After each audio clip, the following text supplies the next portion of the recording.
development though, and our big focus is on an international development that took place. One of the world's most wanted terrorists, the leader of Al-Qaeda, Ayman al-Zawahiri, has been killed in Kabul. United States President Joe Biden authorized a precision-tailored airstrike to target Zawahiri, who was hiding in a safe house located in downtown Kabul. This entire attack took place on July 30th, so a few days ago.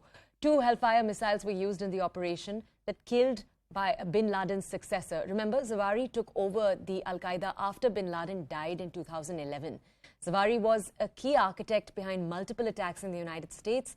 He was deeply involved in the planning of the September 11th terror attacks also. Now, reactions are coming in from countries around the world, right from Canada to Saudi Arabia, on this development. First, take a look at U.S. President Joe Biden's statement. At my direction, the United States successfully concluded an airstrike in Kabul, Afghanistan that killed the emir of Al-Qaeda, Ayman al-Zawahiri. You know, Zawahiri was bin Laden's leader. He was deeply involved in the planning of 9/11. One of the most responsible for the attacks, murdered 2,977 people on American soil. Justice has been delivered, and this terrorist leader is no more. People around the world no longer need to fear the vicious and determined killer. And to those around the world who continue to seek to harm the United States, hear me now.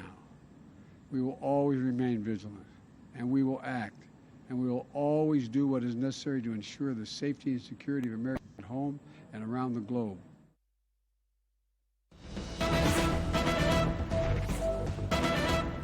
And more reactions coming in. The U.S. Secretary of State Antony Blinken has said on this entire attack, he said, and I'm going to quote here, by hosting and sheltering the leader of Al-Qaeda in Kabul, the Taliban in Afghanistan has grossly violated the Doha Agreement and repeated assurances to the world that they would not allow Afghan territory to be used by terrorists to threaten the security of other countries.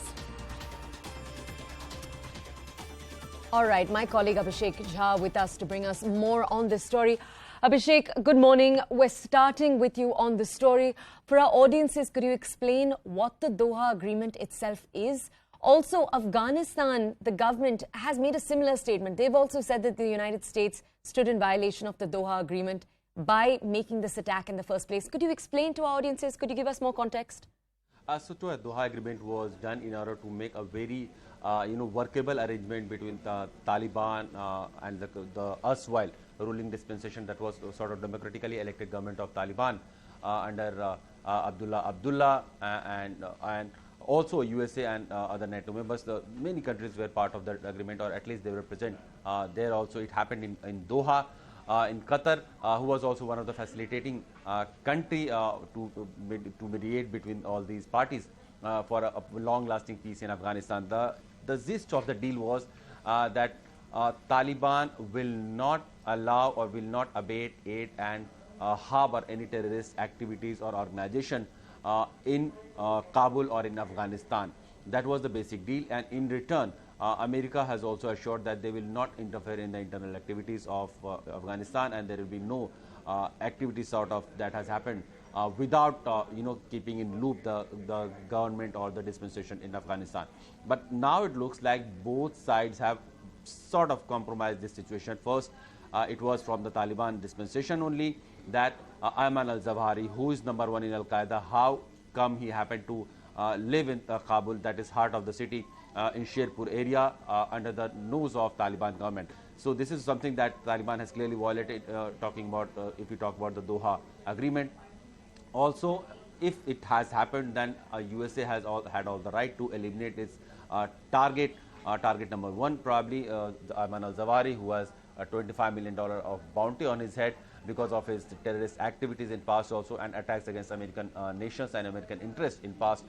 So it looks like while both sides have went back on Doha Agreement, the current crisis looks like it will not flare up further because the Ayman al-Zawahiri has been killed. There has been no civilian casualty.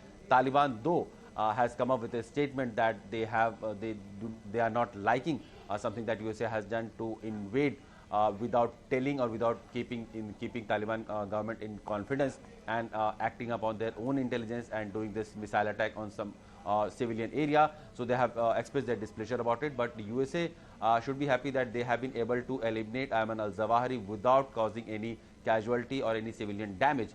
It was a very precision attack. The intelligence inputs were very, targeted, and it was reported that when Ayman al-Zawahiri was standing in his balcony in his rented apartment, one of the drone reached there and they fired hellfire missiles on him, and he got killed. There has been no injuries or no casualty. In fact, if we talk about the immediate family members or the close aide who could have been present in that house at that time. So, in a very precise precision attack, USA has been able to kill one of his most wanted terrorists, Ayman al-Zawahiri, who is also the #1 of current Al-Qaeda after killing of Osama bin Laden. He has been heading this organization for almost 10 years now. So this looks like the operation has been successful. In fact, USA President himself has announced that about this operation. Okay, and Abhishek, if you could just explain to our audiences, the Al-Qaeda is an organization that many say never reclaimed its role as one of the leading organizations after Osama bin Laden passed away in 2011. Al-Zawahiri himself, according to multiple reports, was never as charismatic a leader as bin Laden. But could you tell our audiences more about Zawahiri's own life, particularly the last few years of leadership of the Al-Qaeda?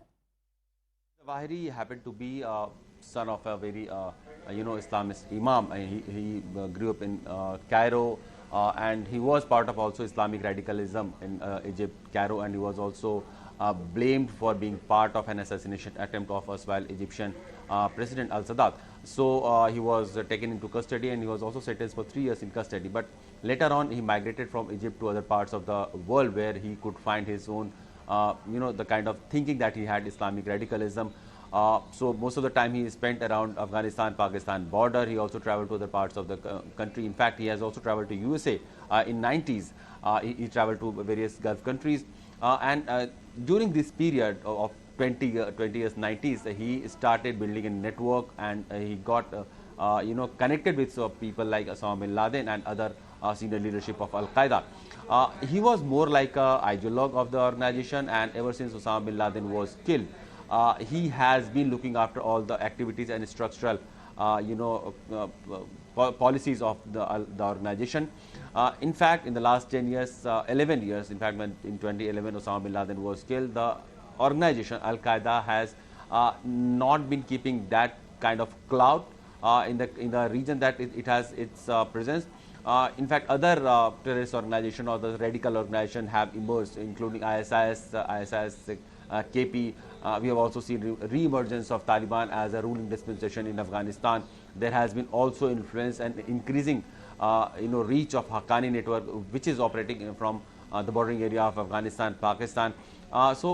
Having all those competitor organization, Al-Qaeda, though it was present, it was not as strong and as deep trenched that it used to be while Osama bin Laden was the chief of Al-Qaeda. So clearly, while al-Zawahiri was a very prominent figure of Islamic radical movement, he was also having a very strong hold on his Al-Qaeda network. But the network itself was crumbling under his leadership, and other radical organization or other terrorist organization were taking place while at the cost of Al-Qaeda, it looks like.